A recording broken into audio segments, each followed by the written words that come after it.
बोलो Medina Medina के यही लग रहा है वो तशरीफ लाए यही लग रहा है वो तशरीफ लाए इसी बज़्म में ताजदार मदीना बोलो मदीना मदीना बोलो मदीना मदीना बोलो मदीना मदीना बोलो मदीना मदीना अल्लाहुम्मा की বৈঠকে এসে আলিম উলামার জিয়ারত করেছেন এই জায়গাটা কিয়ামতে আপনার হয়ে সাক্ষী দিবে আল্লাহ আমার বুকে বসে তোমার সেই বান্দা তোমার জিকির করেছিল আল্লাহ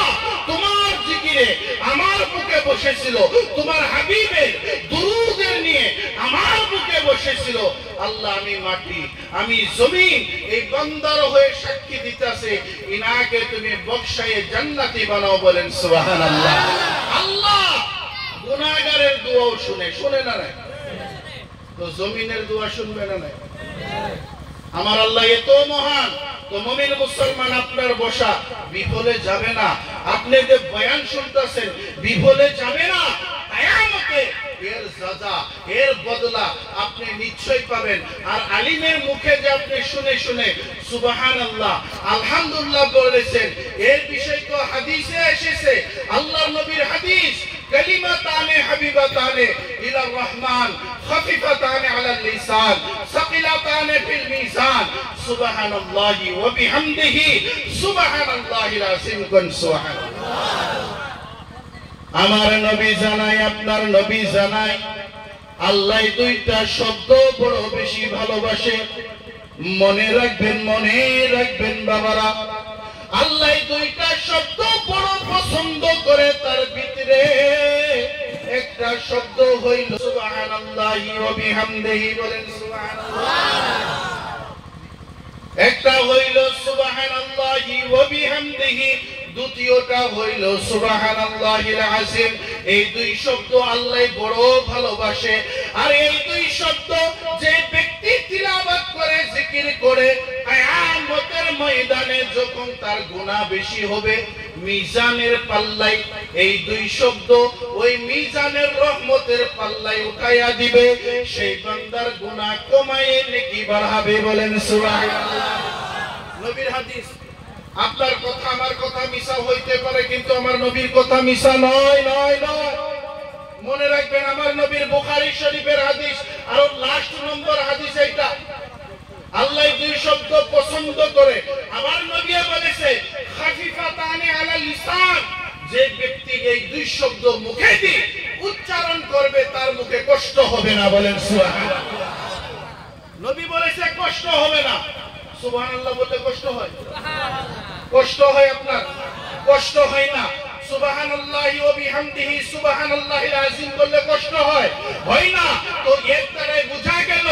আপনি আমার নবীর মুখের কথার দলিল হয়ে গেলেন বলেন সুবহানাল্লাহ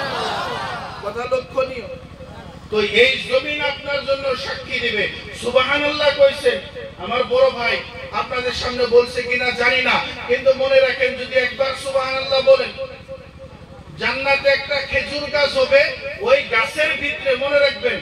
ওই গাছের ভিতরে 80 লাখ 80,000 80টা পাতা হবে আর সব পাতায় সেই ব্যক্তির নাম থাকবে যে ব্যক্তি সুবহানাল্লাহ বলবে আমার বাপের ঘরের কথা বলি নাই নবীর হাদিস তো আপনি যখন সুবহানাল্লাহ কইবেন আপনার নাম জান্নাতি পাতায় ওই গাছে তো মুমিন মুসলমান আরেকটা আমল এই যে আলিম উলামা বলে আপনাকে আমিও বললাম যে বলেন আলহামদুলিল্লাহ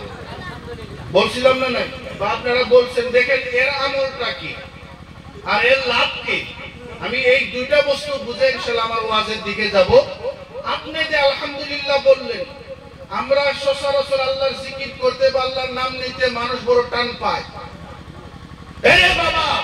আপনি হুঁশিয়ার হওয়া দরকার। আপনার মতো ভাই, আমার মতো মানুষ রাস্তাতে ঘোরাফেরা করে যার দুইটা পাও নাই, আছে না নাই?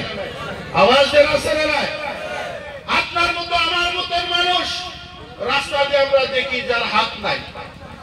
আপনার মতো আমার মতো মানুষ যাকে দেখি চোখ নাই, যাই বুবা। ও মুমিন মুসলমান, যদি আল্লাহ ইচ্ছা করতো আপনাকে বুবা বানাইতে পারতো, লাংড়া বানাইতে পারতো, খোড়া বানাইতে পারতো, হাত দিত না, আপনারে কানা বানাইতে পারতো। মুমিন মুসলমান, আপনি কোনদিন বলেন তো আল্লাহর কাছে এরকম ভাবে শুকরিয়া করছেন, আল্লাহ তুমি আমার হাত সালামত দিয়েছো, তুমি আমার পাও সালামত দিয়েছো, তুমি আমার চোখ ভালো দিয়েছো, তুমি আমার মাইন্ড ভালো দিয়েছো, তুমি আমার শরীর ভালো দিয়েছো, এর বাবদ আল্লাহ তোমার কাছে আমি শুকরিয়া তার আলহামদুলিল্লাহ করি। এরকম আমরা